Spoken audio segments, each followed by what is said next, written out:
I stopped wanting more dollars and I started wanting more shares of companies, because shares can grow and often do grow exponentially. And I will take as much dollars as I can and then go buy those shares with the dollars, which is going to grow exponential. To solve the biggest problems, I mean, if you want a life, the first thing we Americans do is I think we chase money. How do I gain money? Because that's what we're taught. Like, we're a capitalist country.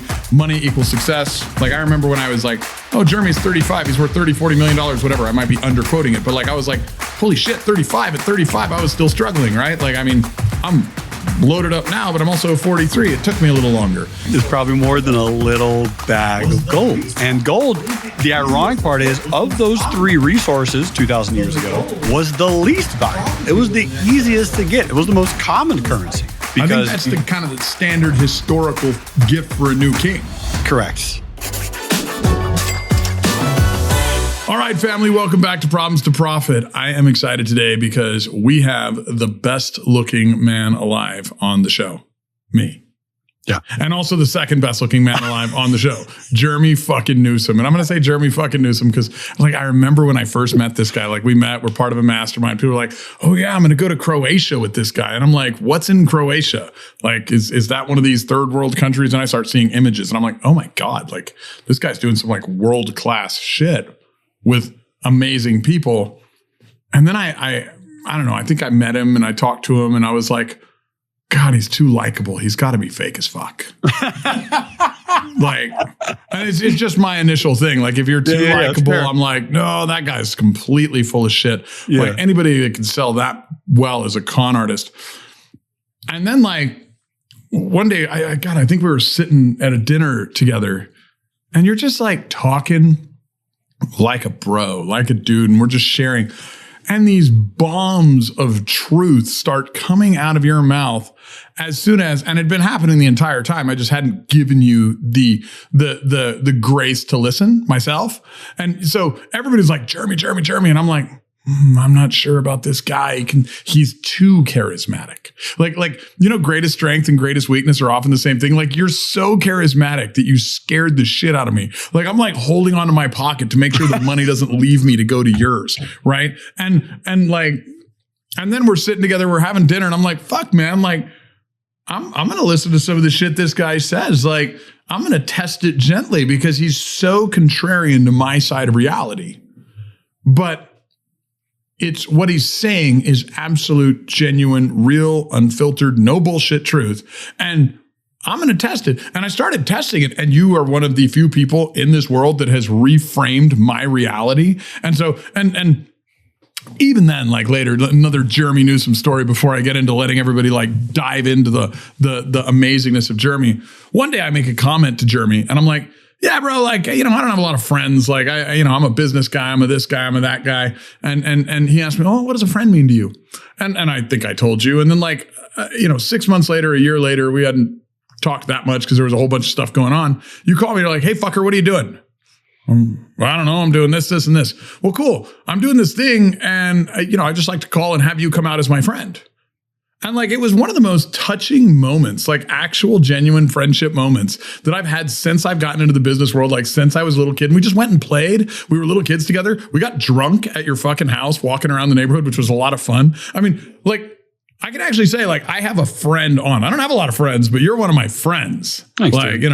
And so, man, I am so excited to share you and your brilliance and your genius and your investment strategies and just a little bit of your heart with my audience, man. So if you are watching this, listen to this, get your fucking notes ready because you are about to have your mind blown so wide open by the only good Newsome that lived in California. Ah, there we go. I was waiting for that. Thanks, man.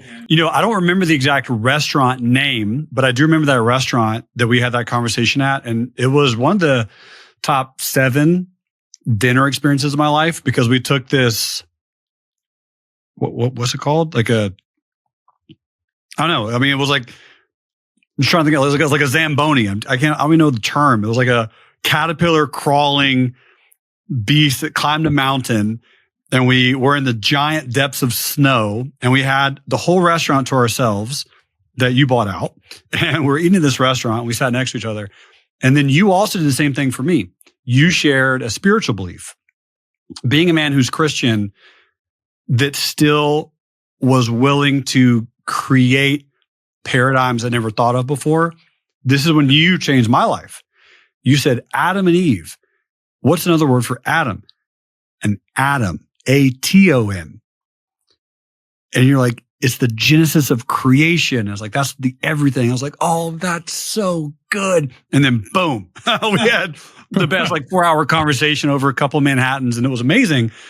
But yeah, man, I viewed you as a friend and a mentor really since that moment. I mean, it was a great time because to your point, you have to get in rooms together. You have to get with people. You have to drop your guard sometimes and just share vulnerable stories and experiences that, hey, this is my truth and it could be incorrect, it could be correct, but what do you think about it? And you also came from that perspective of this is really my truth. This is the way I see the world. And you didn't really care how I thought, but you were sharing your truth. And I think that's probably something that very few people are willing to do, is share an ultimate truth with other people that they have tested, that they have proven to themselves that they believe in, and do it without fear of losing that person's relationship. And what happened is we gained a relationship. So it was really remarkable. Oh yeah. We gained a relationship. We gained a friendship. And people ask me who are the people you want to spend, your time with? And it's always going to be wife, kids first. Right after that, just because I think I actually like them more than I like me. I like spending time with myself right after that and kind of getting into a rhythm with me. But after the wife, kids, and the self, man, you're up there in my top 5, top 10 always, because you're just like this bucket of positive energy. I'll tell you something funny. Somebody was like, is there anything bad you could say about Jeremy? And I was like, yeah, one thing. He's always a bull. He's always a bull. That's the only thing I have bad, which, you can't even knock it, because if you give it enough time, that the capitalism, everything's fucking bullish with enough time. And he's always a bull. I'm a Taurus. I'm a Taurus. I was born that way. Love it, man. Yeah. So we can go so many directions with this show. I just wanted to have you on the show because I want people to get a little dose of you, bro. The way that you show up. And, when I met you, I think you're 34. Mm-hmm. You're wildly successful. You have an incredible story. And that's probably where we should start, is just kind of going through some of the story that you began with. Let's take 5-10 minutes there and dive into that piece of you. Because, the prophet you are today came from the problems you experienced. Your gifts, your guides guided you to be the man you are today. I know you're out there changing lives and dumping truth all over people. So let's hear a little bit of where you came from. I'll start with the story, then I'll go into the big problem, then I'll go into the prophets. The moment that changed my life forever, 1995, I'm watching Academy Award-winning film Forrest Gump with my dad and my older brother. And in the movie, Forrest Gump says, Lieutenant Dan invested into some kind of fruit company and said, we don't have to worry about money no more. And I was so poor when I heard that, I didn't know that people could not worry about money, because that's all my family did. So I asked my dad, what's he talking about? What's a fruit company? What's investing? And my dad told me a little bit about the stock market and what the fruit company was, which was Apple. And so in 1995, I'm 6.5, 7 years old. So I begged him, please, let's buy some shares of Apple. And like a good dad / a dad that had that belief, he's like, we don't have any money. We can't invest. That's for rich, smart, talented people. And so I begged him. And he said, listen, bring me some money and I'll match it dollar for dollar and we'll buy some shares of Apple. So I went and picked blackberries, sold them door to door for $1 a bag, hand-picked organic blackberries for 80% less than retail. And a couple older ladies would give me $20, $10, $50. Made $1,500 in the summer of 1995 picking blackberries. And how old were you at this time? Just to give context. 6 years old. Wow. And true to his word, my dad borrowed $1,500 from my uncle, and we bought $3,000 worth of Apple in the bottom. 1995. Now, currently, those shares would be worth over $30 million. I did end up selling them in 2000 for $12,000, which was still $1 billion to a 12-year-old. That was my first $30 million mistake. And I love that. Oh yeah. Well, I've had a couple of those. The first $30 million is mistake. You're 5 years later, like 6 years later, you're 12 years old. You're like, what a dumbass. Damn 12-year-olds and their investment decisions. Yep. Didn't realize it was a mistake until a lot later in life. But again, it was a blessing. We can view mistakes as mistakes. We can view them as blessings. We can view them as gifts. But it definitely happened for me, to me, and through me, all the things. And I became obsessed with the stock market and went to University of Florida, go Gators, for a finance degree. As Preston Brown will tell you, didn't learn anything in college about investing, money, the markets, and just started studying. Took my 401k at work, which is what you're supposed to do. Get a job, get a good college degree, get a 401k, retire when you're 58, and then die at 63. Mm-hmm. And follow the American system, right? That's right. I was doing it. I was doing exactly what I was told to do. And I learned how to trade in a 401k. It's called a self-directed 401k. Started buying silver stock. Did really well. Turned $9,000 into 30. Showed my dad. My dad gave me his retirement money. I took all the money he had, $105,316. Started trading that. Turned into $130,000. He told 3 of his buddies, my son's a genius. He's a golden boy. They let me log in to their Charles Schwab accounts. And I started trading their money. And at the age of 21, man, I was trading $400,000 of other people's money. Turned into 1.2 million, and then lost it all in a week. How did that feel? Well, shitty. How old were you at this time? So I was the silver bubble burst on my 21st birthday, May 2nd, 2011. Ooh. Yep. And I was in something called, and Preston now knows what this is, call options. I was in weekly call options that I had bought. So these instruments do go to zero. I didn't know that. I'd only played it bullish, to your point. I had no bare bones in my body. I didn't know how to protect myself. I didn't know what risk was. Dude, I just gained like 4 gray hairs right now, and a few others fell out. Yeah, man. I tell people, I know exactly what rock bottom feels like. I know what it looks like. I should be a fucking geologist. Like, I'm very familiar. I'm very familiar with rock bottom. Oh shit! That's a great pun, by the way. Thanks, man. I'm gonna write that down. Thanks, bro. Yeah, man. But I did. I called each person. I called my dad first. I got, first and foremost, blackout drunk at a Bubba Gump shrimp company, like Daytona Beach, Florida. They were doing $5 pitchers. Drank like 12 of them. Called these guys and said, hey, I lost all of your money, but I'm going to pay you back. I'm going to pay you back with interest. And I did. I didn't have to, but I did. I paid each one of them back. I got on a monthly payment plan and just started paying these people back. But that was such an amazing gift because what year was it when you lost it all? 2011. Okay. So kind of recovering from 08, like you actually made it through 08. Okay. It sounds like. Yeah. I mean, I was 18 in 2008. I just started trading. Okay. Nothing. Yeah. Oh, so you were riding the up after. Yeah. Okay. Yeah. I rode the big up. Mm-hmm. When everybody became a genius. Yeah. Everyone's a genius when it's just going straight up. I'm a genius right now on Open Door. Mm-hmm. I'm planning my sell one of these days. And yeah, man, I mean, that's really the mark of, I had to figure it out. And we all in life are always faced with a decision. We either give up, quit, stop, totally change directions, pivot, or figure it out. And I decided I'm just going to figure this out. So I became a phenom.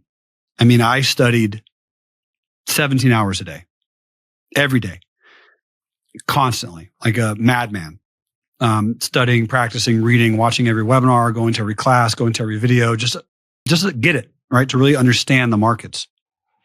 And I did. I ended up paying everyone back. And that was over the course of 2011, 2012, 2013, and then into 2014, like that 3-year time horizon. And then in 2014, I launched a company that ended up becoming the 3rd largest stock market education company on earth. And I sold that a year ago, which was great. But my mother was a member, by the way, and is like, when I give my mother investment advice, do you know what I have to hear from my mother every time I talk about Jeremy Newsome? Like, the only time I don't like hearing about Jeremy Newsome is when I'm talking to my mother. That's the only time that I'm like, okay, you might as well call him Gavin at this point, Mom. Shut up. I mean, you are like a superhero to her. Like, I have done okay, but everything I do, she's like, have you cleared that with Jeremy? And I'm like, I fucking love Jeremy. I've done some good things for myself too, Mom. Yeah. Come on, Mom. My mother is such a fan. Like, your investment company changed her life. She's like paying for her lifestyle out of that company. Seriously, bro. seriously. I love it. Like to the point that I hear about you more from her than I hear about my sister and brother from her. Like, you're her other son. Dude, Holly, to this day, is my greatest sales ever. That was my greatest sales pitch of all time. Of all time was your mom. Because when I went to your house and your mom was sitting right next to me, and I was eating whatever your perfect wife made me. It was amazing. It was some type of like fajita bowl. It was incredible. Your mom was right there and she's like, investing, day trading. I think index funds are the way to go. You're crazy. Like, you don't know what you're talking about. And then she saw you on stage. Like, she got you before the stage and then she gets you on the stage and she fell in love. Like you were definitely her second love. It was a great experience, man, because what I want to show people is what I learned. And what I've learned is that wealth is second grade math repeated consistently. That's what wealth is. And it can be any kind of wealth, but it's just a consistent process of numbers, having good numbers on your side. And I learned in the stock market, and I think your mom and a lot of other people can probably do this math formula pretty easily in their head. But if you buy 1,000 shares of any company, and I said buy, you buy 1,000 shares of any company on earth. If that stock goes up 3 points, it's 1,000 shares times 3. It's $3,000. If you do that 200 days a year, that's $600,000. That's just the math. And most people I talk to, not everyone, not you, not me, but most people, $600,000 a year is going to change their life. And it did change my life for many, many years.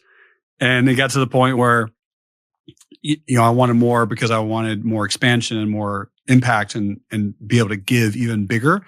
But ultimately, that $600,000, if you repeat that long enough, you pay off all your debts and you do it the right way, it can really compound extremely quickly. And most companies, the truth is, most big companies, Visa, MasterCard, Johnson & Johnson, Walmart, Costco, Tesla, Apple, NVIDIA, Microsoft, they move $9 a day.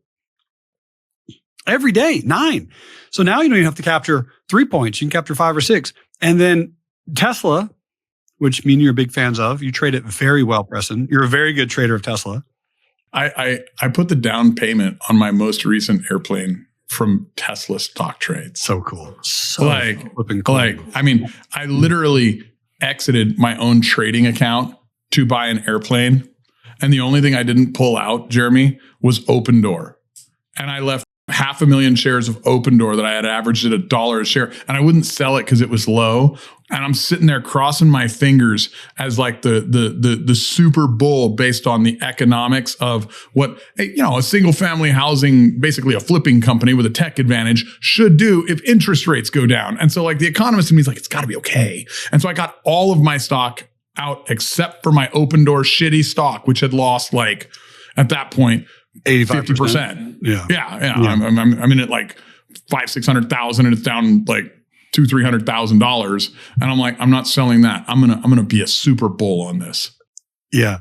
It all came back. To your credit, man, you were the first person that I was able to communicate with frequently that made private flying reasonable and doable and available. And you also broke down the economics for me as we played checkers and chess on your private plane, flying from, I think it was El Paso to Manhattan Beach. But it was in that moment and a couple of other moments where you also broke down the economics of flight and the numbers. And you do it in a place where you're like, hey man, I don't really care, ego aside, like here's just the numbers. And I think a lot of people need people like that in their life to just kind of pull them or show them or give them evidence And again, back to that second grade math, you're like, hey man, here's how much it costs. Here's the down payment. Here's how much I can lease it for. I believe you were doing at the time. And here's the tax advantages.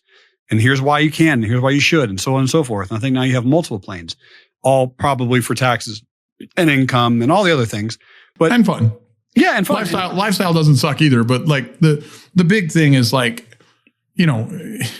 it's does the numbers make sense? Like any investment, do the numbers make sense? If the numbers don't make sense, then you're either going above your level or below your level. And like, at a certain point, airplanes are actually, and I would say this, an asset class, and never from the return on the dollars standpoint. Like you can get a huge tax savings, but you're time traveling. So at a certain point and a certain wealth level, if you are waiting on layovers, waiting at airports, if you are waiting, like the value of your time, like if you're making 10 million a year and you're not flying private, you're actually probably fucking up. Mm-hmm. Your value of your hour waiting on that layover cost you more than flying private. Mm-hmm. Yeah. And you broke that down for me. And again, that $10 million is a very interesting number because there's also levels where you shouldn't do it, right? You're making $200,000 a year, fly Southwest. Yes. Yeah, fly Southwest. Or if you just have a passion, like go buy yourself a Cessna. Like, I mean, you could do that on $200,000 a year. Mm-hmm. It's a reasonable thing. If you just love flying, go get a little Cessna or a little Bonanza, something from the 70s you can buy for $100,000 and fly that around and learn the aviation world that way if you want it. But it's not really an asset. It's more like a car at that point, but the lifestyle play maybe, but.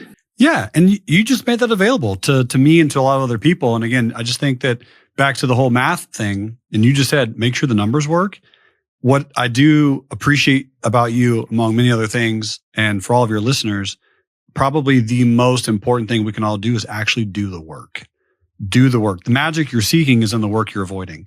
And oftentimes the work that we're avoiding is just sitting down, doing the numbers, and actually spending a whole 2 hours uninterrupted of crunching the numbers and actually figuring out, does this investment, whatever the investment is, does it make sense financially from a risk and income level? Yeah. Sometimes it makes more than sense. If it makes sense, it makes dollars, right?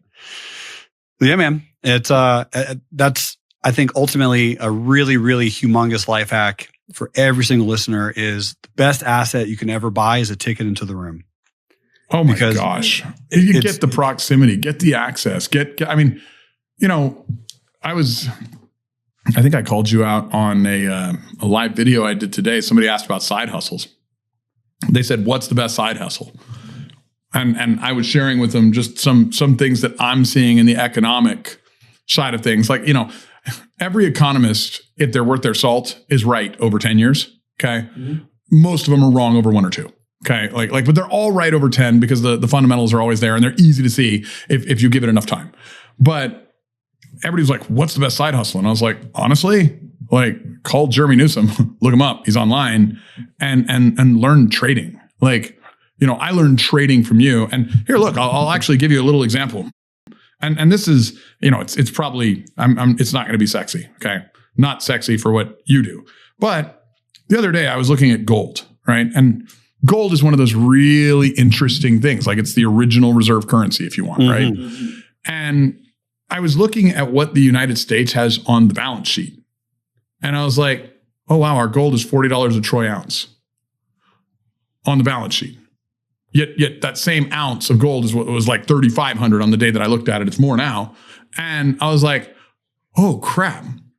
America's revalued our gold twice. Like gold used to be $1. Like $1 was gold and they revalued it up to $40. They've done this 2 times. Now it's gone so long that it's $3,500 and, Doge didn't work. Like Elon Musk it was a great idea, but I think Trump and Elon figured out that they need the politicians and they need winning the midterms and they're not going to stop spending. So they weren't able to cut as many things as they wanted to cut. So Doge was a complete epic royal fucking failure. Love Elon, love Tesla, keep trading it. Wouldn't bet on Doge. Okay. What would we say? 200 billion over 10 years. That's not a lot. That's a drop in the bucket. So what's the only way for the government to continue doing the stupid spending shit it's going to do?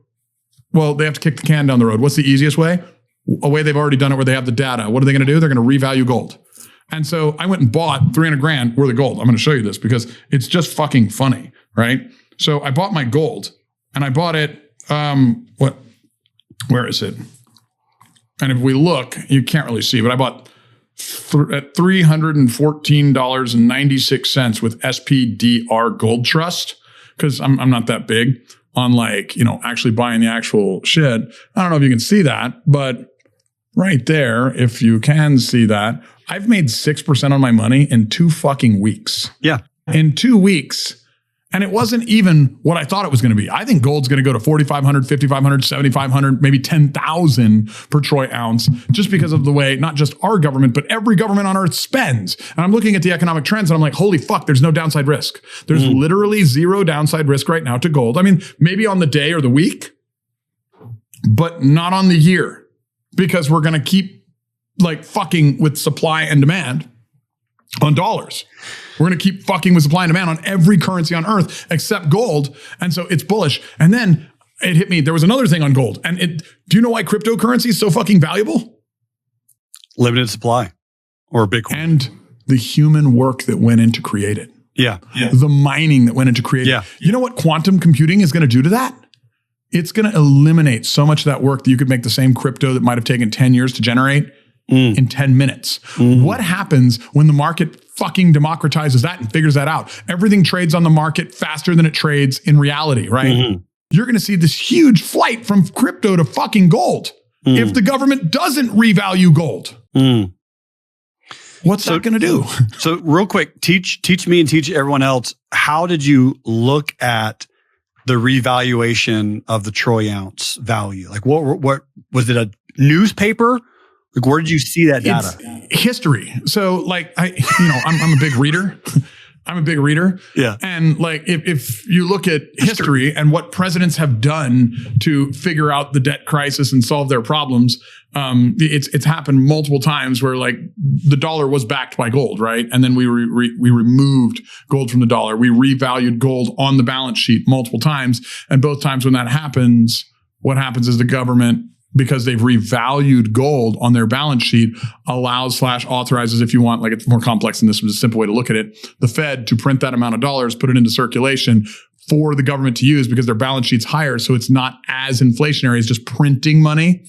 They're just printing what's on their balance sheet, which they can use to marginalize the debt, invest in growth, or pay down the debt in the short run. Because all they've done is they've rebalanced the scales. We're not going to solve the spending crisis. We don't have a debt problem. We have a spending problem. So when they revalue the balance sheet assets to devalue the debt, they're going to have access to that amount of capital and liquidity. Now, that was the first one that hit me. And then the second one was oh, fuck, crypto is a huge store of wealth. And with blockchain technology, it could replace reserve currencies the way that countries currently do it with Fed and independent Fed and all this other bullshit, right? But the work to create a crypto, if quantum computing comes online, and it looks like it can in the next 2 to 10 years, I'm super bullish on gold right now. Now, gold has moved a shitload in the last year. I think we're still early actors on gold. So as a long-term store of wealth, I think gold is huge today. And look, I don't have a company that mines gold. I don't I'm in the real estate business. So I obviously invest in that hard asset. I'm very bullish there as well. But as a hedge to that, in case something happens there, a black swan event, gold is not a bad fucking risk. Gold is one of the best risks you can get because there's 2 significant factors that will drive it up. Actually, 3, if you look at government spending, is going to keep devaluing the dollar. So you're going to get a constant incline. But then you're also going to look at, well, what if quantum computing devalues crypto? All the cryptos out there.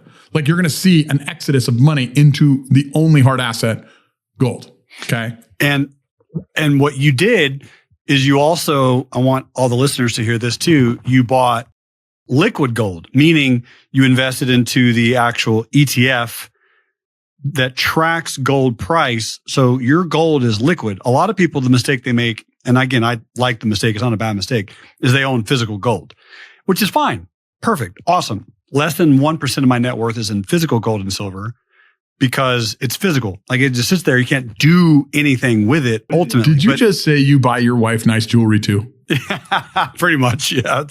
That's more or less. I mean, look, I've probably got, I don't know, maybe less than 1%. Maybe I'm a cheap ass, but I buy my wife a lot of gold jewelry. So I kind of look at that as that's my physical gold. She likes that. Yeah. But, okay. Good take. But no, liquidity is the problem with gold. Correct. Cash flow being the second problem with gold. So would I say go take money out of, like, I'm a big believer in cash flow investing. That's why I love what you teach on options. I love what you teach on stocks, because you've found a way to turn an asset that doesn't necessarily have a dividend into a cash flow. And then sometimes I think you call them callers or something. Like, what is that called, with no downside? It's crazy. We should get into that on this show too. Yeah. Well, right now we technically can, because on the gold that you own, so you own 300 grand worth, it's up 6%. Like right now you'd be able to get into, what's called a collar. And a collar is where, and again, this is crazy, Preston can rent out his gold stock, bring in a cash flow position, and use that cash flow to buy an insurance policy to protect his downside, because he has positive equity. Once you have positive equity in a stock or an ETF or essentially a liquid instrument, you can use options, which are insurance positions that have been around since 1973. My original mentor, his name is Michael Thompson. He's no longer alive, but he took the very, very first electronic options trade, and I learned options from him.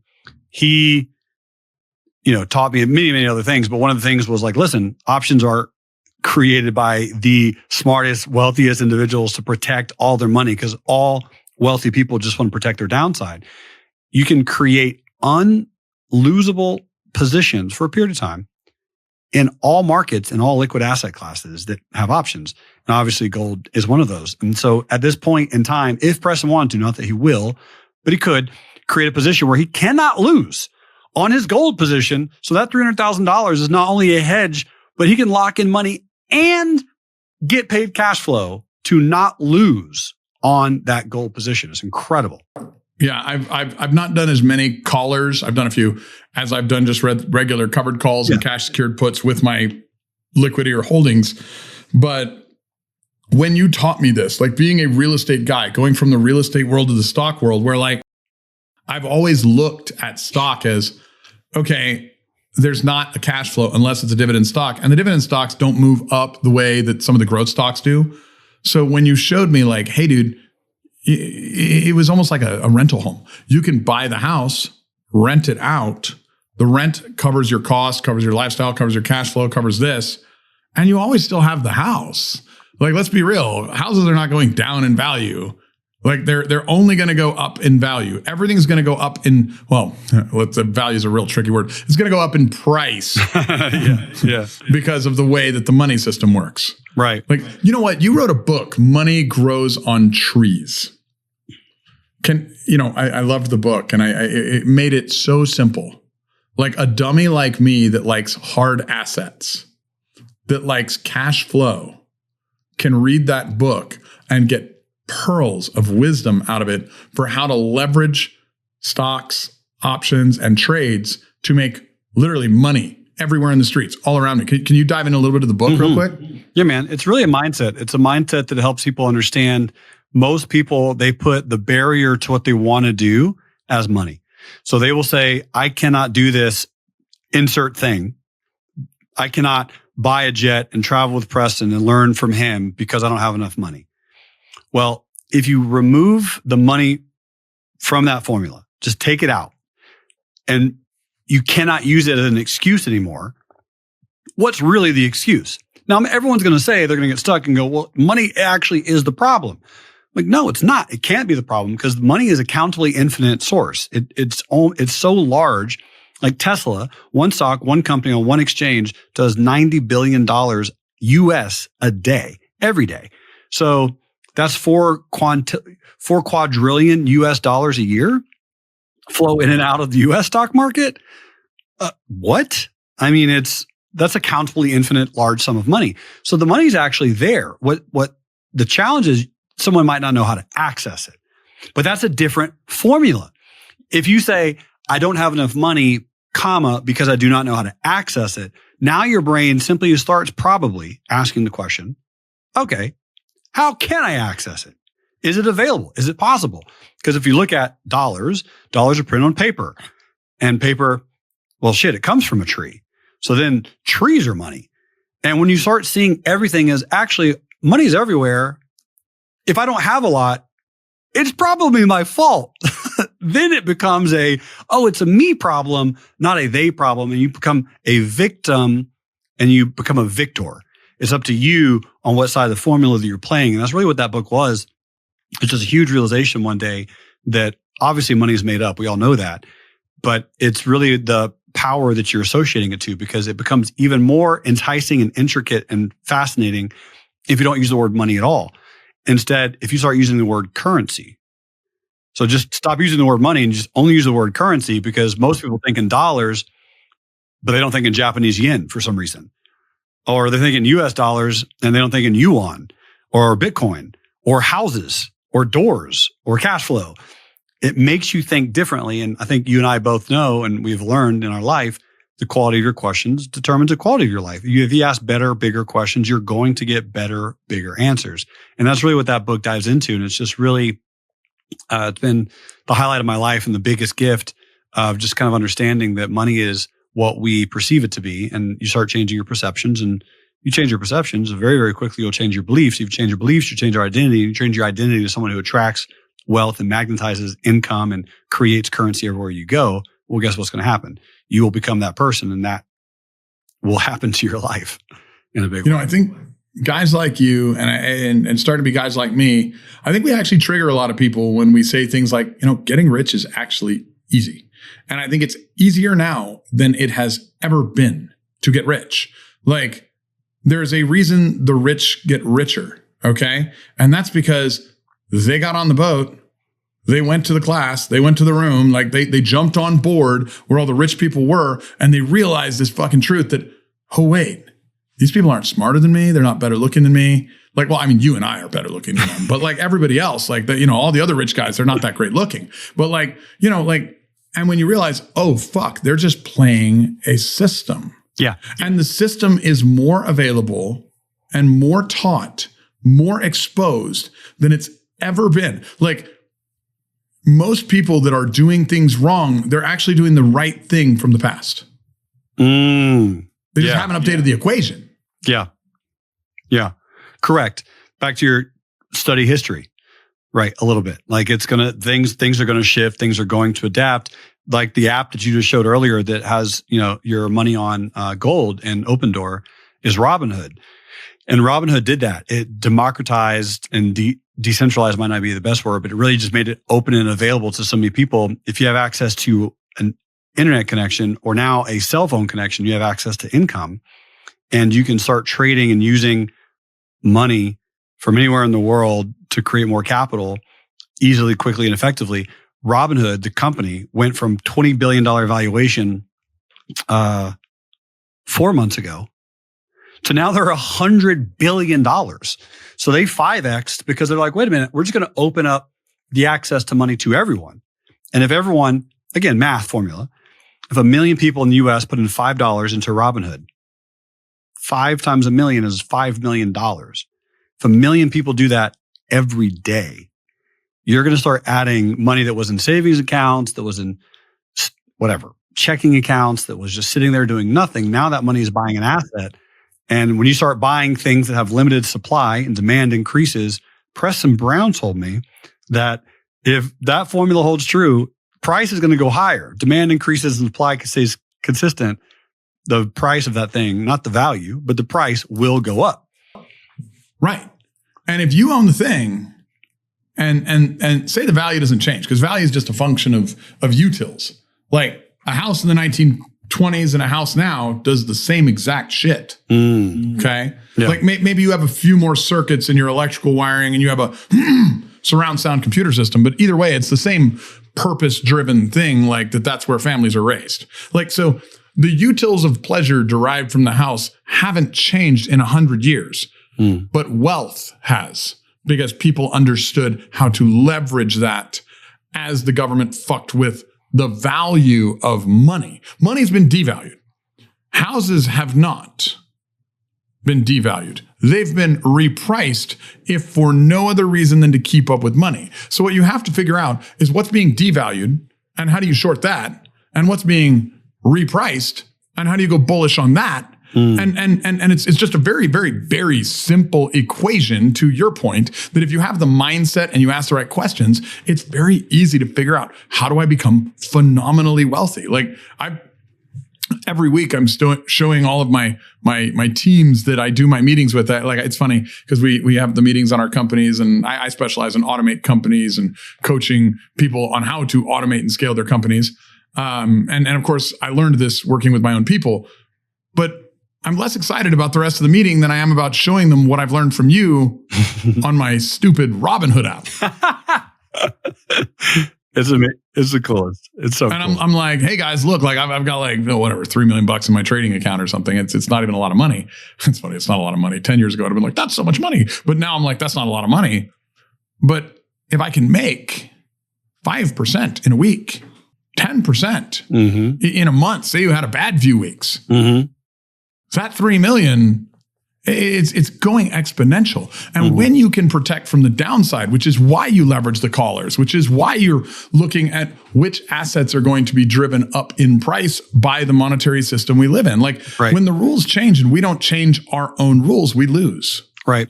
Well, here's what's cool, man. Fun mindset shift for you. About 7 years ago, I stopped wanting more dollars and I started wanting more shares of companies, because shares can grow and often do grow exponentially. And that value will translate to more dollars exponentially. But most people want dollars. I want shares. And I will take as much dollars as I can and then go buy those shares with the dollars, which is going to grow exponential.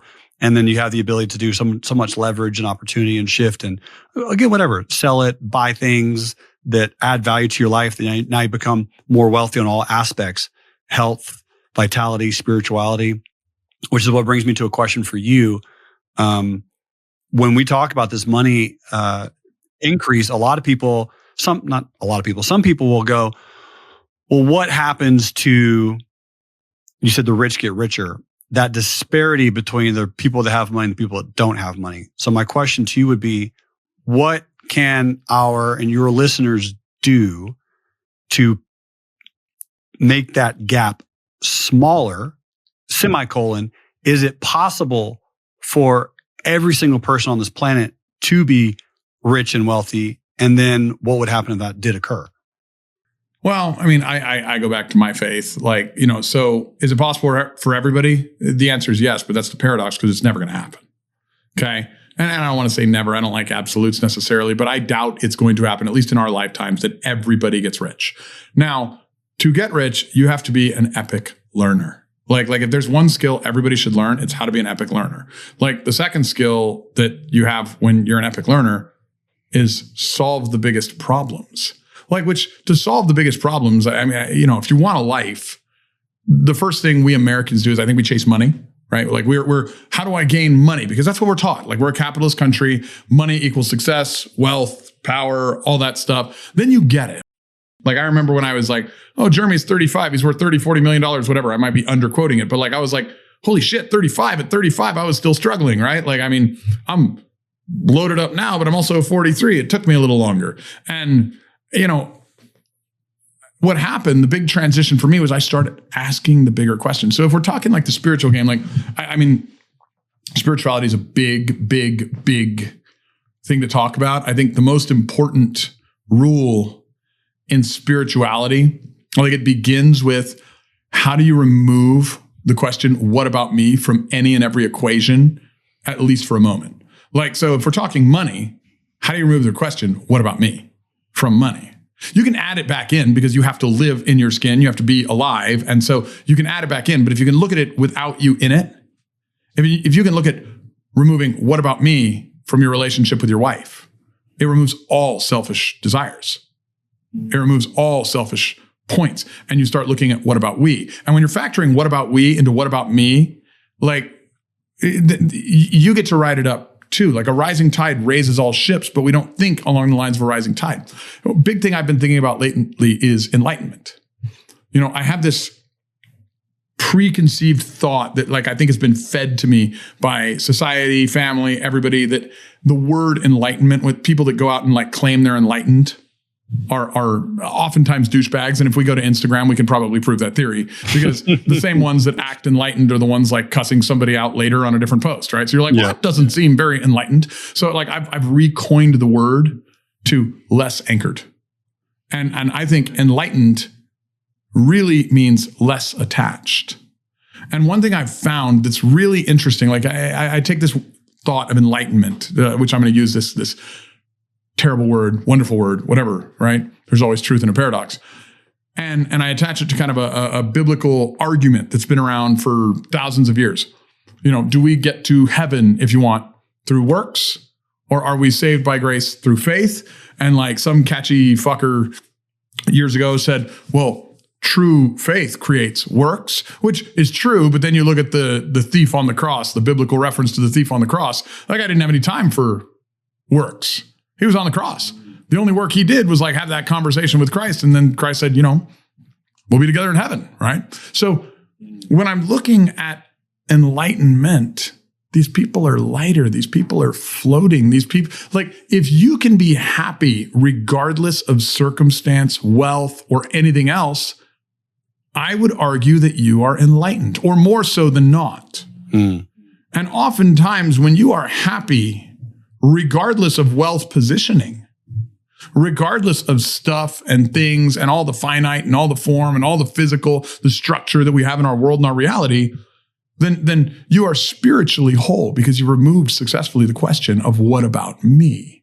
But what generally happens to those that bring that beautiful energy, that less anchored, less attached, that know what about me, at least not on the inception of the question, but maybe at a deeper level, like I'll rise up with all ships that are rising, like the what about we, you're part of the we, you know? And so everybody that I've found that seems to be enlightened becomes successful at whatever that means to them. Sometimes it's not wealth at all. Mother Teresa could have raised $1 billion in minutes if she wanted to. She was absolutely enlightened. She was absolutely successful. And there were times where she did raise money to go solve problems. To her, she just didn't care about the money, but there was never a problem with getting it. Right.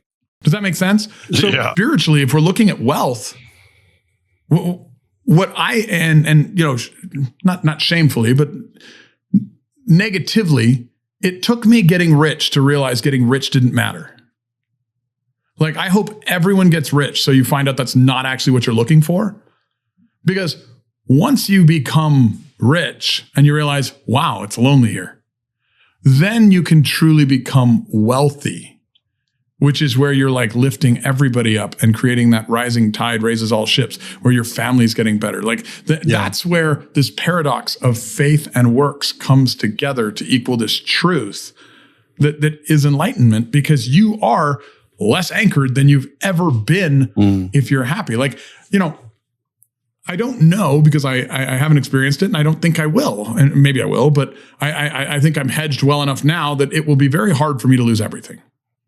Yeah. But I can tell you, I think if I lost everything, I'd be fine. And the reason I know that is because I went through a struggle last year, which is why that question popped in.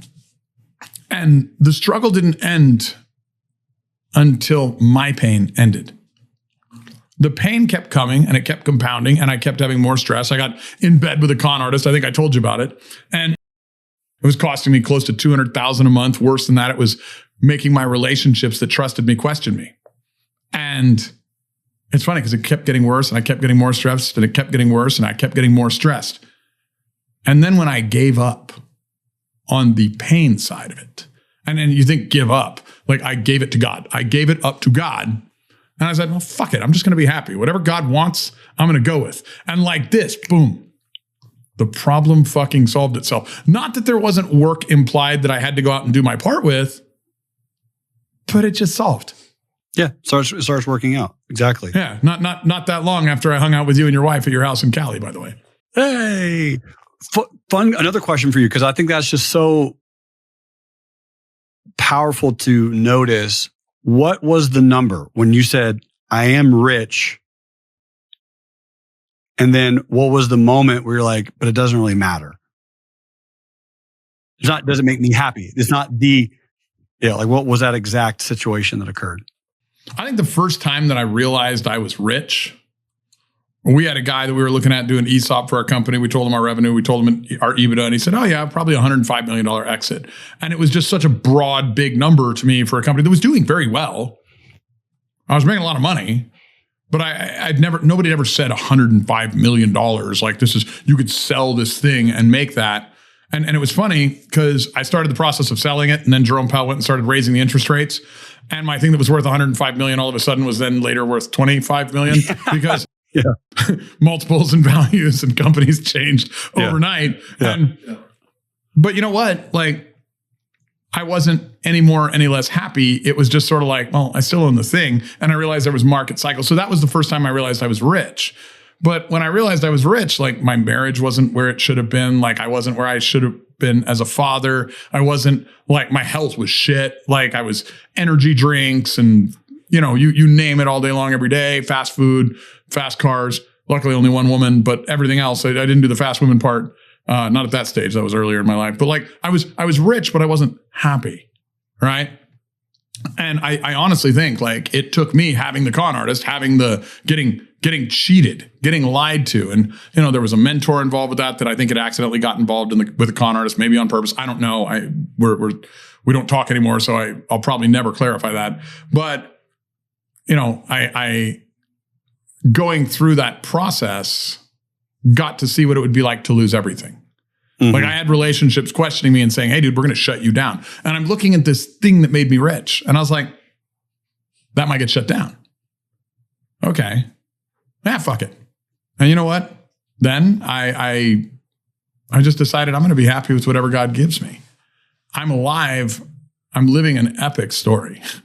Mm-hmm. Like, my story was really cool. Like, I'm sitting there and I'm watching the movie of my life in a meditation, thinking of all the ups and downs and all the crazy and shit. I had Tony Robbins sue me a few years before when I opened a competing company. And so, like, I triggered the fucking abundance guy, and I got kind of excited about the story, you know. And then later I'm dealing with this, like, crisis where a mentor and a con artist, and I bought a bunch of shit from him. And then all that shit really wound up costing me a lot of money.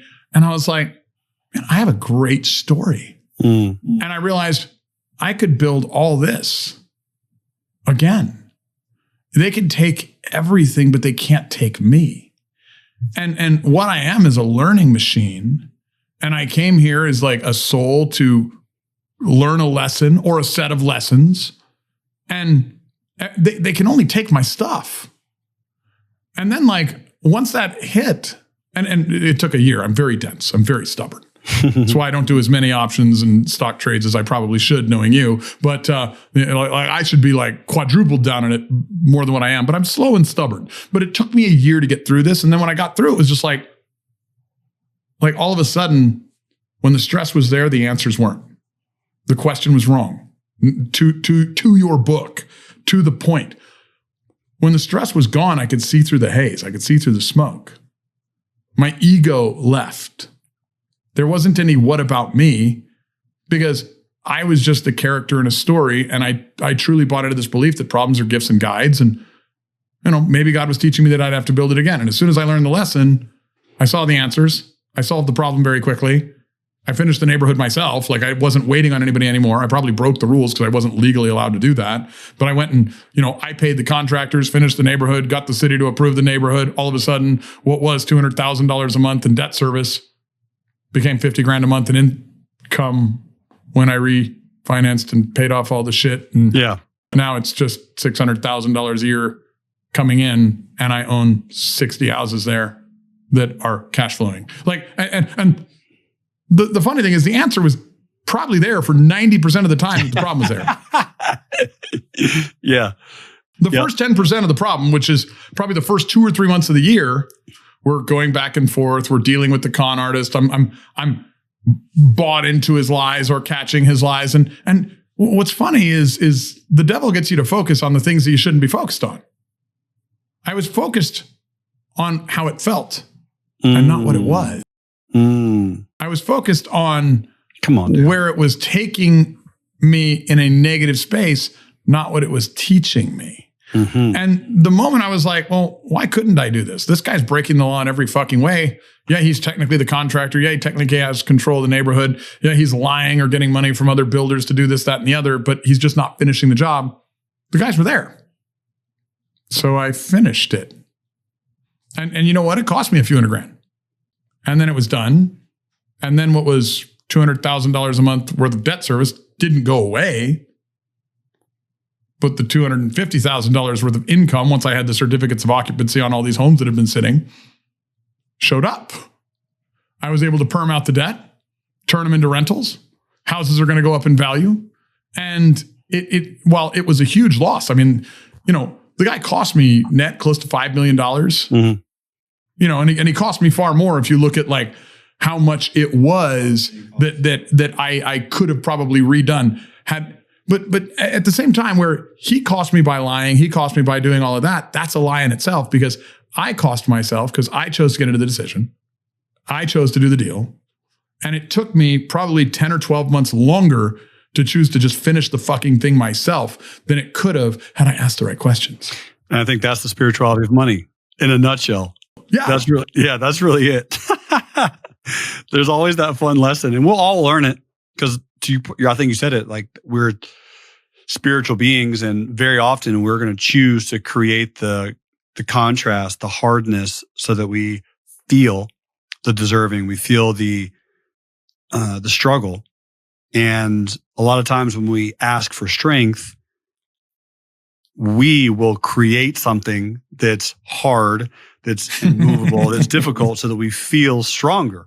And so we're going to bring that on ourselves subconsciously, even if we don't want to. We really want to. And that's the coolest part. Yeah. And what's funny is the con artist wasn't avoidable. You know what I mean? Once I made the deal, like, I mean, maybe it was. Like, I could have made some different decisions, I guess, and just completely missed the opportunity. But based on the trust level I had for the other gentleman that was in the equation that was in bed with the con artist, I go back and I look at it and I replay it in my head. I probably would have done it just because I trusted that guy. Mm-hmm. Mm-hmm. But what was avoidable was 70 to 90% of the pain. I was trying to follow all the rules that nobody else was following. Yeah.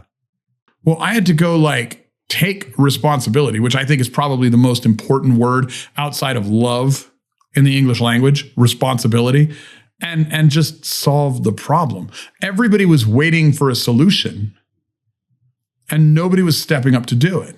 You literally had everybody running away from the problem and blaming it on everybody else, including the con artist, including me. And when I was doing the same behavior as a con artist, not conning anyone, but waiting for somebody to solve it, like I was throwing good money after bad money, waiting for a con artist to solve a problem the con artist caused. Right. Yeah. Focus on being a victim. I like feel how stupid that is for 10 minutes and you'll know what I spent a year in.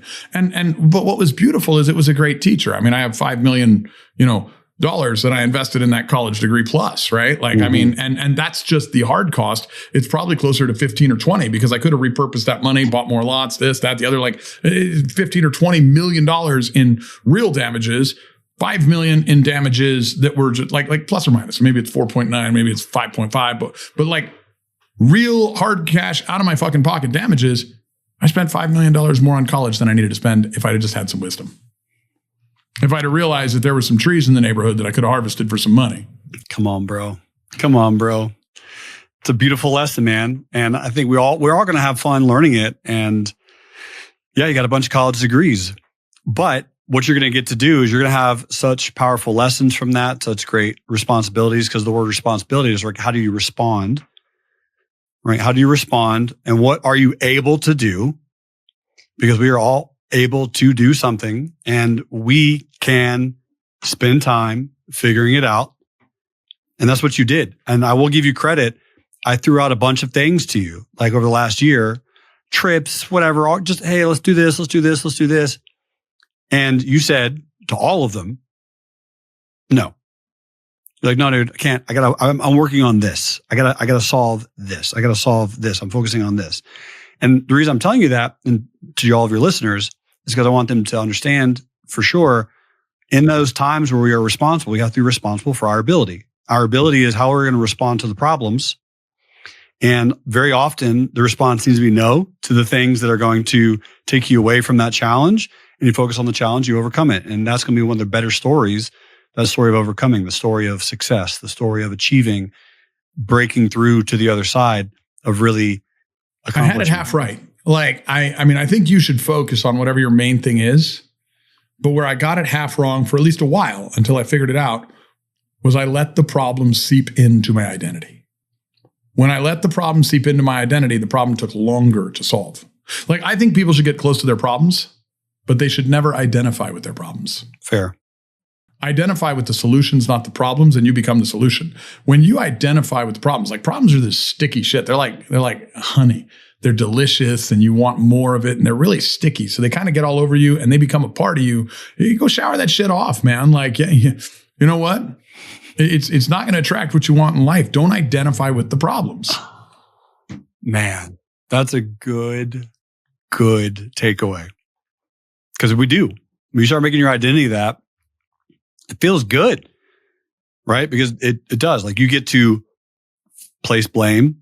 You get to pick and choose, and you get to live in it. And it does feel really nice and comforting and warming. Oh man, and it was all I wanted to talk about. It was all I wanted to think about, which there's nothing wrong with focus. But when you're focused, you've got to and let's tie it into like the investors that you paid back the $1.4 million. You obviously had a problem. And I'm sure for at least some amount of time, that problem became part of your identity. I'm sure your 21st birthday sucked. But then you went to work and a few years later, you solved the problem. Because you didn't keep the identity of the problem. You adopted the identity of the solution. You allowed your identity to be fluid. Like I watch you, the way you show up when you're speaking to a crowd or the way you show up with just somebody you're coaching, like even if it's just my mom, right? And you don't show up just as you are you, but you show up as who they need you to be. There's a fluid identity in the way that you give, where you kind of marry their identity with yours and you develop the rapport, but then you also show them how to be the next person that they need to be to solve it. I mean, it's why people, I think, around you have just fallen in love with you and developed success with your teachings, is you kind of show them a road and you show them a little bit of what's possible. Are you still doing any coaching, or is that all sold out and gone? Yeah, I do. I work primarily with individuals, I would say, close to yourself in the situation of they love real estate. They have a lot of assets, but they haven't tasted freedom yet. Freedom in the sense of, I don't have to worry about all the doors, all the buildings, all the houses, all the tenants. They haven't automated, right? They really are sitting in that problem where they're like, I'm rich, but I have no freedom. I have cash. I have a bunch of doors, but none of them lead to opportunity or to freedom of expression. All these doors lead to something else. And those are the individuals I generally oftentimes help with. And I would say then secondly is probably just generally higher net worth individuals, because one of my goals is to turn the top 1% into the top 2%. I want to be that person. Whereas, like, as you're reading the headlines, they say the rich get richer. It's like, I want more of the rich to get richer, so that you can't no longer say, oh, the top 1% have all the wealth. All the newspapers, all the media, they have to say the top 2% have all the wealth. That's a really fun change. And that's the change that I know is coming. I mean, I believe in that. The way I said it the other day, actually on a podcast, is it's good to be a minority. Yeah. People are like, what do you mean? I was like, well, it's really good to be a minority. It sounds so triggering coming from like a rich white man. And I'm like, look, man, like, as somebody who studies history and economics and, population movements, like the gay population is about 5% of the United States. It's a minority. It's fine. Be a minority if you want. Like the black population is about 6% of the United States. Like, people don't realize this. The Hispanic population is growing really quick. Well, you know what? Like, I like our minority. We're the top 1%. Everybody should be part of this minority. I highly recommend this fucking minority. Like, it's the best minority. There's no way to be a victim about it. You get to have whatever you want. You get to do whatever you want. It's easier to get there than, like, you know what? I can't go make myself any other type of minority. Like I really love my wife. I'm probably not going to switch. I mean, I think you're gorgeous, but you're not going to be my taste, bro. You're not going to be I'm not going into the gay minority. I can't do it. It doesn't drive me, you know? Like, I mean, you know what? Like, it'd be really cool to be black. Less people would judge me for being a rich white guy, but I can't do it. There's no way I'm going to change. So I promote everybody go find a way to be the best type of minority. Nothing wrong with any of the others, but if you could just be the top 1%, you know what's crazy? Nobody's gonna look at you and say, hey, you can't be that if you're this. You can't be that if you're this. You can't be that if they're this. Like, the top 1% represents every single type of people in the world. I know wealthy Indians, wealthy Chinese people, wealthy blacks, wealthy gays, wealthy everybody. But you know what? Everyone that has actually made it to that top 1%, you know what they don't talk about? What type of minority they are. I never hear them fucking say it. Like, I've never heard a wealthy person, a successful person in the top 1%, happy, free, everything else, talking about, well, I'm a victim for this reason because of this. No, they're just happy to be where they're at. They just love their fucking life. That's the best type of minority to be. That's the only time I've ever heard that in my whole life. I really like that. That's a fun paradigm shift. Seriously, that's cool. That's a great point. It's a really good point. I mean, it's very small. And then when you start talking about the minority of individuals who are at 1%, who also are married, great relationship with their wife, great relationship with their kids, and have a good body / healthy. Mm-hmm. Now it's even a smaller number. Oh my gosh, dude. Yeah. And you know what I found about like looks, right? Like, so this is really interesting. Like in high school, I was probably like a 5. I mean, if you're going on that 1 to 10 scale, 10 being just smoking, right? Yeah. And like 1 being like Quasimodo, fucking, I ring the bell, like that motherfucker. Like, you know what happens 10 years after high school? You go into that high school reunion, you're like, look, dude, the sides are gray. That's kind of sexy, you know? Like, but I mean, I could fucking show up at the gun show. I'm fit. I'm in shape. Like, I may not be like ripped like a bodybuilder, but if you're just thin on your 30-year high school reunion, then it doesn't matter if you were a 5, because now you're a fucking 9 or a 10, right? And if you know how to work that one machine, like at the gym, the ATM machine, you're even hotter. Like, you can become the hottest person from your high school if you just get fit, have great relationships, make money, become successful, and master the world. Like, I mean, like, I was the ugly kid in high school. Like, they were like, man, look at that kid. Fucking giant head, tiny shoulders, looks like a bobblehead doll. Like, what the fuck is wrong with that kid? And you know what? Now, I go to my reunion and the buff guy's the fat guy. Yeah. Like, I'm like, ooh, shit, man, you peaked in high school, motherfucker. Sorry. Try the keto diet. You know? Too many calories. Yeah, they didn't go. They didn't hit the gym. That is funny, man. A strong 5 in high school. I don't know if I was a strong 5. I might have been a weak 5. Mid-tier, low-tier 5. Oh, that's good. That's good. I was giving myself some credit at 5. I might have been the 4. Fair. I feel you, man.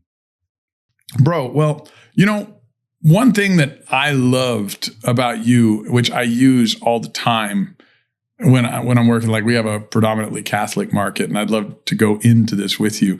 Like, I live in El Paso, Texas, like huge Catholic population. And a lot of my clients that I coach now and work with, they have this like goal to become very successful, or they are successful, but they've limited themselves. And you blasted me one time. It was like, I'd never seen a room like this, where you went through Jesus was rich. I'd love for you to take us through a little bit of that, because it was literally one of the most impactful, coolest talks I've ever heard. I cite you and give you credit all the time. I'm like, you need to go follow this guy, because he said these things, and just, it was one of the best truth bombs. Can I squeeze that out of you before we close? Yeah, let's do it, man, because that's the newest book that I'm working on. I love writing. I'm probably about 7 chapters in. I would love to finish that by the end of the year. And it's just something that's just emanating through my soul, my spirit right now, because I grew up, I think it's just my belief. I'm writing the book for me, and then probably you, right? Like, if other people want to read it, that one for sure. Great. I'm writing it for me because I grew up believing that Jesus was poor. And one of my subconscious fears was making a bunch of money and then having other people know, because I wanted to live this quiet, humble, non-flashy. I didn't want people to know that I was wealthy because they would judge me and they would call me greedy. And since then, I've learned that I'd rather be called greedy than broke. But ultimately, I had that subconscious belief, and I loved my nobility rested in poverty because I thought Jesus was poor. And the more research I started doing and the more questions I started asking, started reading and hanging out with cool people and learning from them, is one message really dawned on me. One question that I'd never asked before started popping up over and over and over again. And it was right around the Christmas time when, all the nativity scenes and everything come out. So Jesus, when he was born, was visited by wise men, by magi. And we all think it's 3 because he was given 3 gifts, although the Bible doesn't actually say it. It's definitely plural. So it could have been 2, could have been 20. And if it's 20 wise men visiting Jesus, it starts changing some of the diameters, some of the parameters a little bit. All right. So if Jesus gets visited at birth by these, wise men, these magi, they all give him gifts. And these gifts are frankincense, myrrh, and gold. And a question that no one ever has, Joel Osteen to T.D. Bishops, no one's ever asked, how much gold was he given? Because I think it matters. I think it matters a little bit. Because most people, for some reason, I don't know why, nativity scenes maybe, it's a little bag of gold. It's like a satchel. It's like a little purse of gold. And I'm over here thinking, okay, I've asked Preston this question. Like, Preston, if you were going to go visit Jesus on his birthday, how much money would you give him? How much gold would you give Jesus? If I was compelled by angels to go meet the king, compelled by God to go meet the king, like I would give all of it. I'd be like, you know what? Maybe if I was a little concerned or fear-based person, I'd keep a little bit to make sure my family's okay and go tithe the 90. Like tithe the 90, keep the 10. Like God is sending angels to compel you to give to this guy. Like I would give as much as I could. So you're saying it's probably more than the sack. It's probably more than a little bag of gold. And gold, the ironic part is, of those 3 resources 2,000 years ago, was the least valuable. It was the easiest to get. It was the most common currency. So the gold probably was in excess of 50 pounds, most likely. Because I think that's the kind of the standard historical gift for a new king. Correct. A basic, hey, thanks for being a king. We appreciate you. You're cool. Here's some gold, right? 50 pounds. And these wise men traveling from, at the time, Jerusalem to Bethlehem, I mean, that's only a 6.2 mile journey. So the distance that they need to travel is not very far either. So they also don't have to take a huge risk on camelback. So they can load a bunch of camels with a bunch of gold and frankincense and myrrh, which are also very, very valuable. They're valuable now.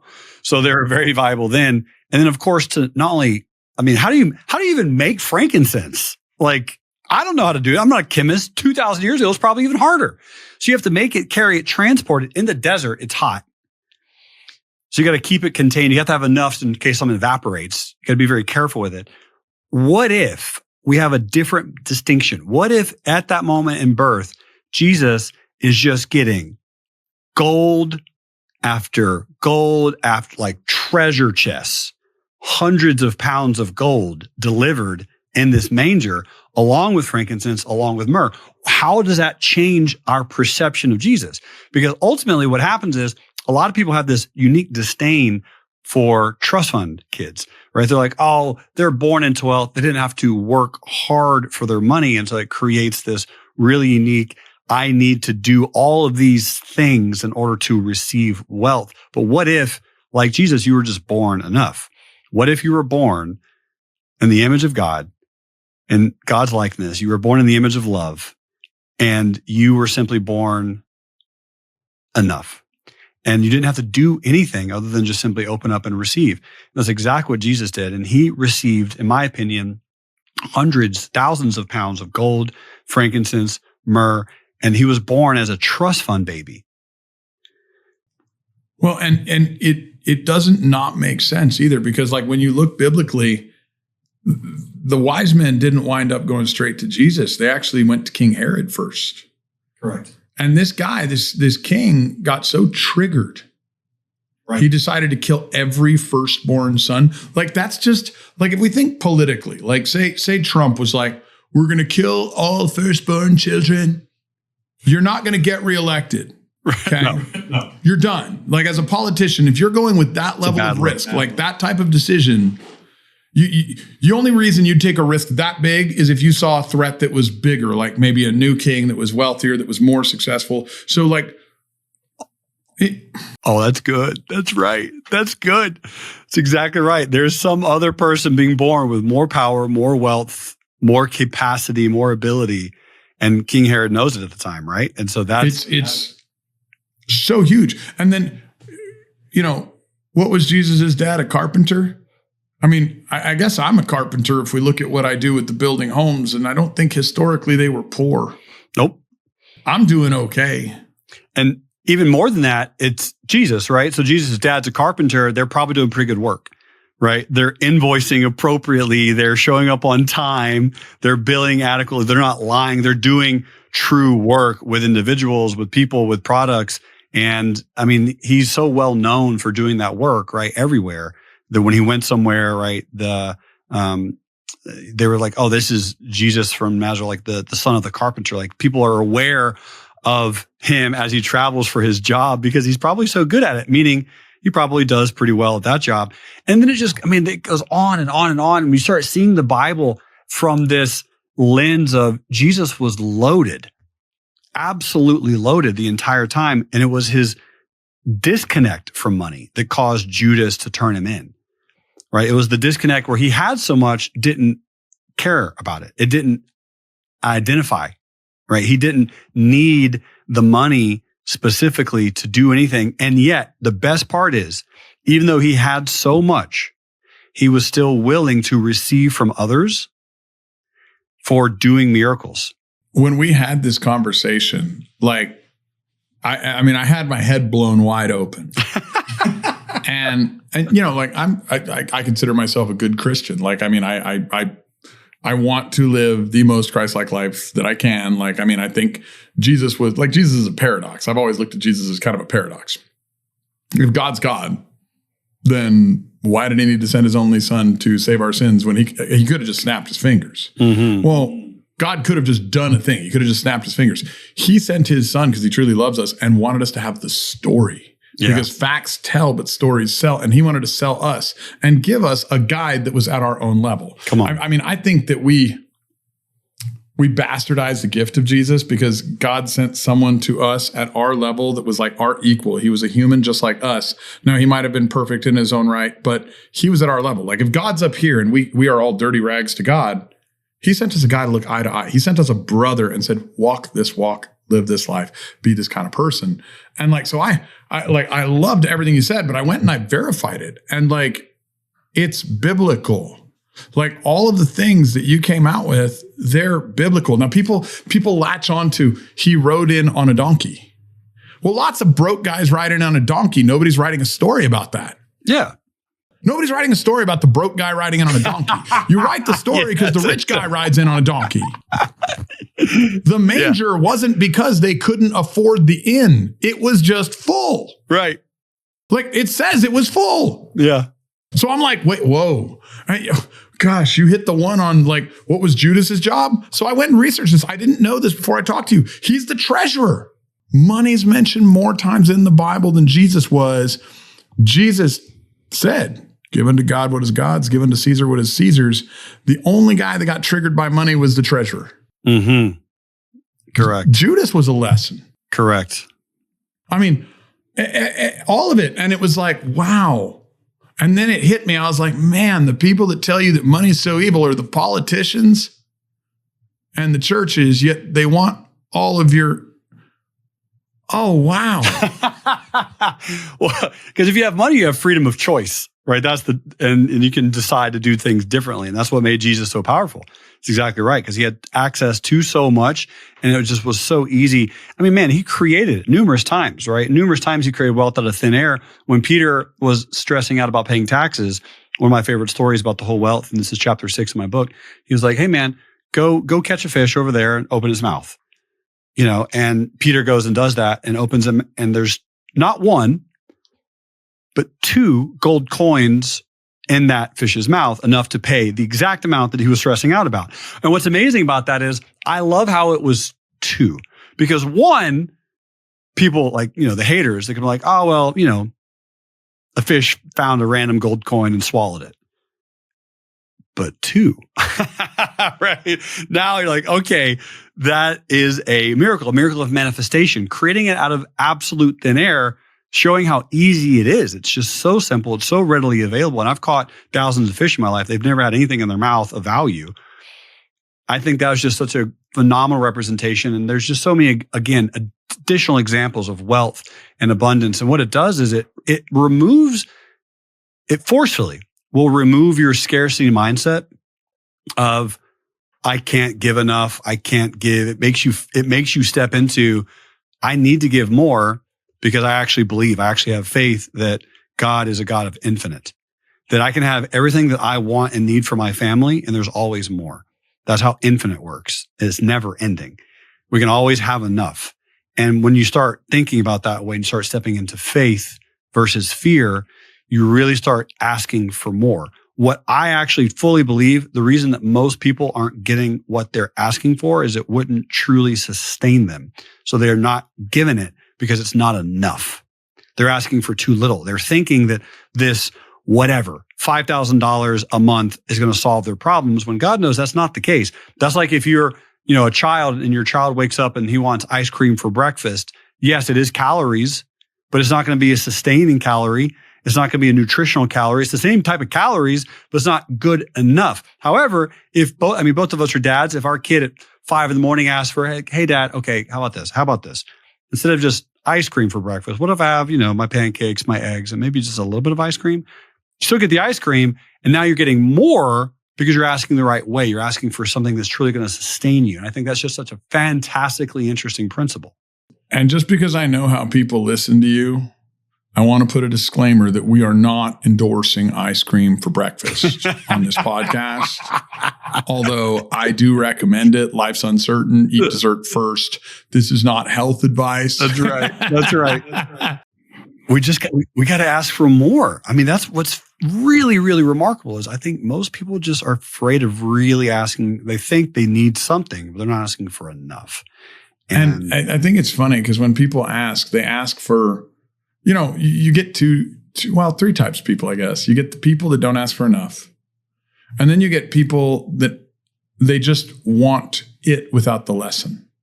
Like God didn't send us here, I don't think, and this is my own belief, just so we could go have everything. Like he gave us this like double-pronged meaning of life. Like one is love and one is problems, right? So God's not going to just give you the riches. He's going to give you the opportunity to get the riches, and you're going to learn how to create. Like he's trying to create you in his image.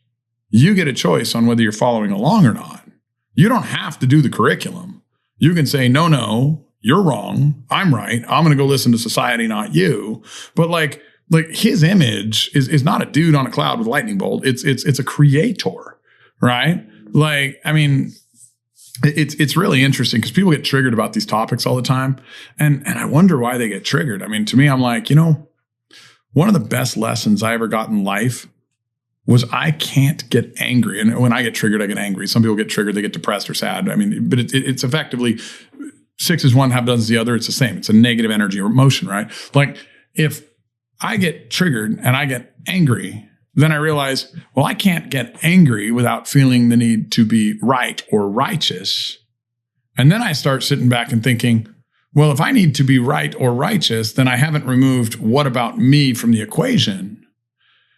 Oh, wow. And normally when I need to be right or righteous, it's because I'm believing something I was told and not something I researched myself and dove into. People will be like, you can't say these things. It's blasphemous. Like, you're questioning God. I'm like, well, what do you mean you're supposed to question God? Why wouldn't you go to a Bible study? What a Bible study is asking questions and getting answers. Like, you're supposed to question.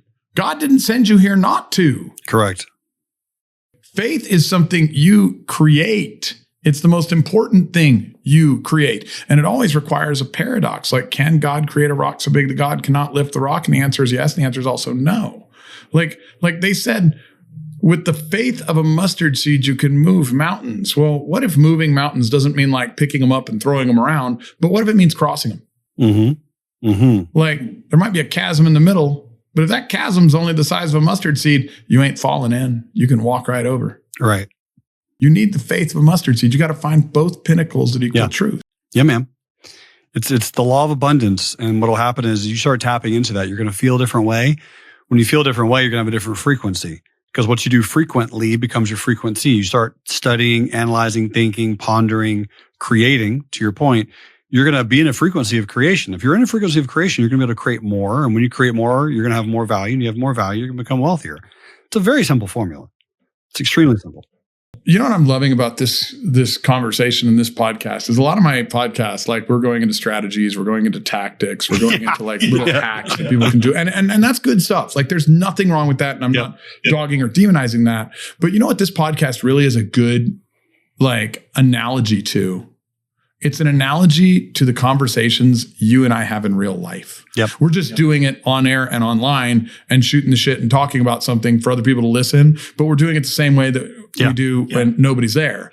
And what I would like a lot of people to hear in this, because I think it's incredibly profound, is real people that have generated significant wealth, the people that you should get around, the people that are moving and shaking. They say measure a tree by its fruits, the ones with real fruits that you can go get close to. And you can see they're genuine. You can see their marriage is great. You can see their kids love them. You can see their business is doing well. You can see all that. If you can get close enough to see all that, they're not always just talking about money. Money is normally what's on the hook to get you close, because that's the thing you want. But when they do get you close, these are the conversations that ensue. It's about the real life stuff, the eternal stuff, the important stuff. Like, how do I raise my kids? How do I be a better husband? How do I, for women, how do I be a better wife? Like, how do I create something lasting? Like, not just, you've talked 5 or 6 times about how much more can I give?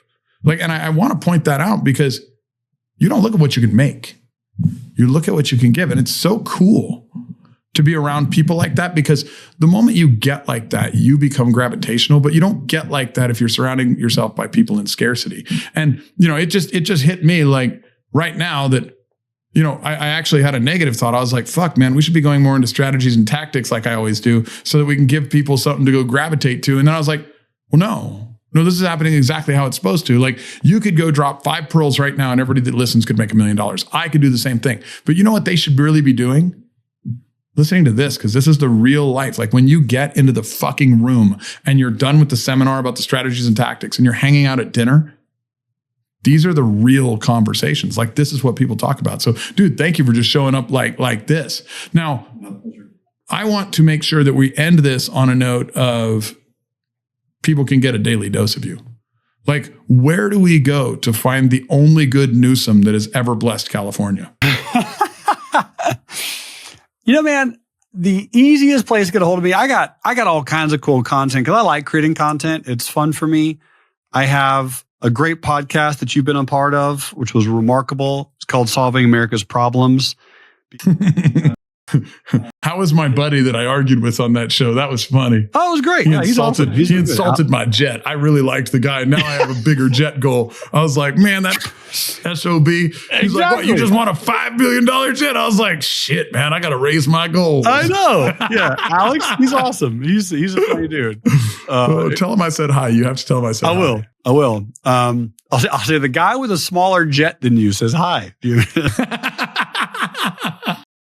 Yeah, that was cool, man. He was doing great. So, Solving America's Problems. I also have a podcast called Broke to Awoke. You're welcome to pop that on any place that has podcast. Instagram, all the social medias. Just make sure there's a blue check mark. I have tons and tons, probably like you, tons of impersonators that reach out to people and ask them for Bitcoin because they're going to double their Bitcoin. So they send them 1 Bitcoin, they'll send you 2 right back. That's not me. I'm never going to double your Bitcoin. Don't ever send me your Bitcoin. It's not me. Just make sure it's a blue check mark. And JeremyNewsome.com. I think with everyone else, it's with 2 R's because my dad's name was Jerry. So it's Jerry and me. That was my mom's gift. So just track down JeremyNewsome.com, Instagram, Twitter, YouTube, all the places. I love it, man. Dude, thank you so much for coming on. My pleasure, man. I know you're a busy guy and it's not easy to get on your schedule. You're out there changing the world every day and raising those kiddos and taking care of Svetlana. And you're just like out there kicking butt and taking names and living the life that anybody who knows you wants to emulate. So, dude, I really appreciate you giving us and our listeners some time, man.